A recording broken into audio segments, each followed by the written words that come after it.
everyone, Courtney here for Form Friday. Today we're going to be talking about the thoracic spine. So your thoracic spine is the part of your back between about here, and it's kind of the middle area, and we're going to talk about the mobility of your thoracic spine and how to make sure you can get into full extension, so that leaning back position, and if you can't, we're going to go over some exercises that you can be doing to help maintain that movement or improve that movement.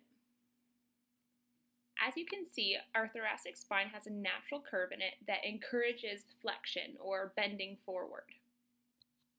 Daily habits such as sitting, working at a computer, reading, promote forward flexion positions, and it also emphasizes static postures. This is why it's so important to take time to talk about mobility and movement. You have to show your body that it can still get into these positions. Shoulder pain is often associated with lack of mobility through this area, especially if you're having bilateral shoulder pain.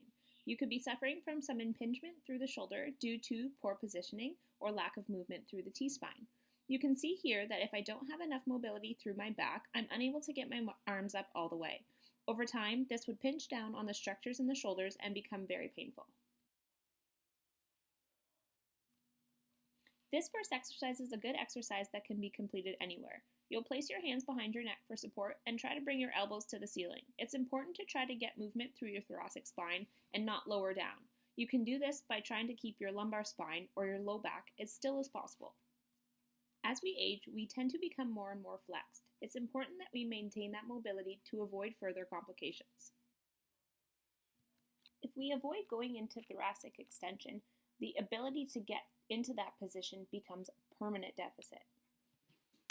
This next exercise is my personal favorite, as I find I can relax best with this exercise, and I'm not fighting against my muscles to get the mobility that I want. You simply lie over a foam roller and extend as far as possible. Move the foam roller up or down one segment of your back, and you can do it again. You can also perform multiple reps at the same location if it tends to feel tight in one spot.